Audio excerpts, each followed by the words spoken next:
Olá, tudo bom? Eu sou o Vinícius Siqueira do Colunas Tortas e hoje a gente vai falar sobre o sujeito.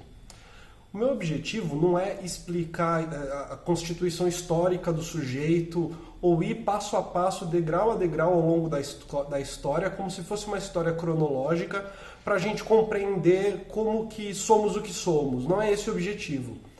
O objetivo é muito mais esclarecer alguns pontos sobre as visões que tendem a ser consideradas, de modo geral, como visões deterministas do sujeito, como visões que anulam o livre-arbítrio, que anulam a liberdade.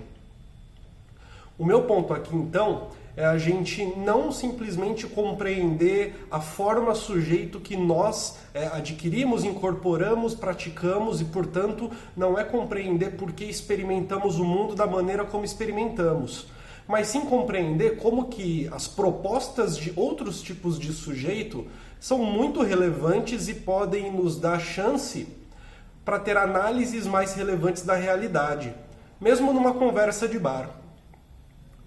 Então eu acho que o interessante aqui é a gente começar observando que a maneira como nós experimentamos o mundo é de tal forma que parece que nós somos livres para pensar, e parece que nós só somos limitados para fazer de acordo com as leis da física. Nós pensamos o que a gente quer pensar e a gente só não faz aquilo que as leis da natureza não permitem que façamos. Então eu sou livre para pensar que eu posso voar, por exemplo, mas eu não posso voar porque, enfim, eu não tenho asa e se eu pular da janela eu vou cair. Esse é um jeito de entender o sujeito, né, que foi incorporado pelo senso comum, que é hegemônico, que é a nossa experiência da vida cotidiana, que se eu fosse traçar uma genealogia, com certeza eu começaria falando sobre os pensadores da Grécia Antiga, eu passaria pela escolástica, eu chegaria até os iluministas e eu teria algumas alterações também depois do período iluminista. É uma história muito grande e eu não sou capaz de fazer isso num vídeo. Não seria capaz de ser minimamente rigoroso para explicá-la num vídeo. Mas é importante a gente entender que a gente experimenta o mundo de uma maneira. E é de uma maneira historicamente determinada. Esse é o ponto. A maneira como a gente experimenta o mundo, como a gente acha que é livre e como a gente acha que é 100% responsável de cada coisa que a gente faz, ou seja, da maneira como a gente acha que é 100% determinante nas nossas próprias ações, isso parte de uma localização histórica que vai dar para a gente essa possibilidade, que vai, na verdade, nos dar um tipo de sujeito que a gente vai incorporar e que vai, a partir disso, fornecer a possibilidade de pensarmos e agirmos através desse prisma. No entanto, ao longo da história, a gente tem diversos autores que vão descentralizando o sujeito das análises, vão retirando o sujeito do centro da análise e retirando dele a maior parte da autoprodução, né, de si, da produção determinante daquilo que se diz, que se fala, que se pensa, que se sente. E a gente tem classicamente aqui na história do pensamento, na história das ideias, a indicação de que isso passa muito por Freud, que faz a gente compreender o inconsciente como aquilo que manda na gente e que, portanto, a gente não pode mandar nele. A relação é inversa, né? Não é a consciência, portanto, não é a nossa sensação de liberdade que determina o que fazemos, mas a nossa sensação de liberdade é determinada por um conjunto ali, um conjunto que faz parte de um local que é muito inacessível no dia a dia, que é muito inacessível na experiência imediata. A gente também poderia citar aqui Émile Durkheim. Na hora de se fazer uma sociologia científica, uma das ideias do Durkheim foi observar fatos sociais como coisas. É evidente que ao longo da obra do Durkheim ele não fala categoricamente sobre a liberdade do sujeito ou não, ele não discorre sobre isso. Mas ele deixa pra gente uma maneira de enxergar o mundo onde é perceptível de que as coisas, os fatos sociais, vão coagir os indivíduos para que eles sejam como são. Ao mesmo tempo, a gente tem também Marx, que para muitos dos seus intérpretes, a sua filosofia trata justamente da maneira como a história se movimenta, não exatamente da maneira como a gente quer, mas a gente é super atuante na história. na medida em que cada ação do sujeito é uma ação que tem ali um potencial de modificar a história. No entanto, o sujeito ele precisa ser construído. Ele não é livre para ser como quiser. Ele tem uma localização histórica, ele tem uma localização social, até mesmo o local geográfico em que ele está vai determinar aquilo que ele pode pensar, que ele pode agir, que parece ser razoável ou não. E por trás de tudo isso há a luta de classes como motor da história, que também indica pra gente que a vontade individual ela não é um determinante histórico. A vontade individual é algo que se vê na relação imediata. A gente também pode observar aqui a forma como a linguística estruturalista separou aquilo que é sistema e aquilo que é subjetividade, e como que, um pouco mais para frente, Lévi-Strauss pegou do Saussure essa parte mais sistêmica, colocou na análise social, dentro das ciências sociais, e retirou de vez o sujeito como um determinante na análise. Então você primeiro determina os sistemas, as relações, e depois você fala em como os sujeitos se colocam nessas relações, nesses sistemas. Então a gente pode compreender, por exemplo, que a estrutura elementar do parentesco não depende da vontade dos indivíduos. Pelo contrário, a sociedade se arranja de tal forma que os indivíduos são localizados dentro da estrutura elementar do parentesco, para que a sociedade sobreviva.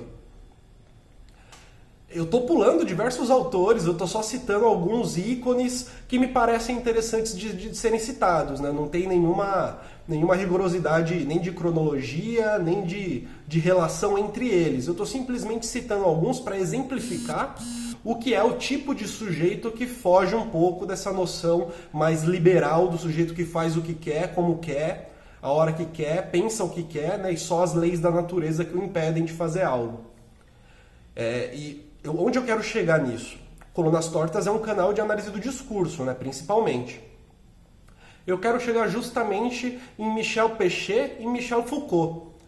Esses dois autores compreendem o sujeito muito mais no lado desses últimos que eu falei, ou seja, muito mais do lado de um sujeito que é fabricado, que é construído, que é constituído externamente, do que do lado de um sujeito que fala o que quer, pensa o que quer e só é determinado pelas leis da natureza.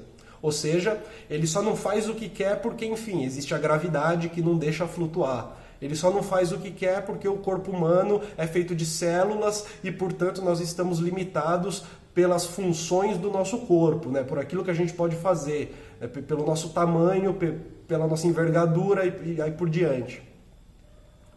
Compreendendo isso, me parece então importante falar aqui como que a noção de sujeito dentro da análise do discurso, focando em Pechet e Foucault, pode ser super produtiva para a análise. E me parece que ela é super produtiva na medida em que, o sujeito para esses dois é atravessado por enunciados. Ele não fala o que quer. Ele não fala o que quer na medida em que falar envolve haver uma organização de enunciados, um campo enunciativo organizado que permita que se diga algo e que esse algo faça ou não sentido. Fazer ou não sentido depende de uma possibilidade de se dizer, porque nós não dizemos muitas coisas que não faz sentido, mas a gente diz outras muitas que não faz sentido, e a gente diz outras diversas que faz sentido. Dizer algo que pode ou não fazer sentido envolve já delimitar uma quantidade de enunciados que pode ser dito. Nós somos sujeitos considerados racionais.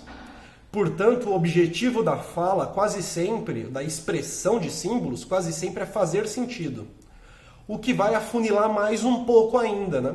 Os critérios da razão, do fazer ou não sentido, vão afunilar ainda mais aquilo que a gente diz, aquilo que a gente pode ou não dizer numa determinada situação.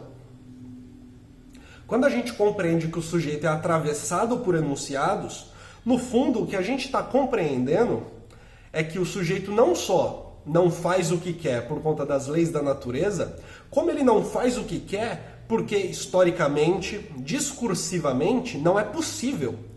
Não é possível que um médico, quando vá dar o seu diagnóstico, diga que um indivíduo deve tomar o remédio X por conta do búzios que ele fez ali na hora e indicou para ele de onde que vem o tratamento.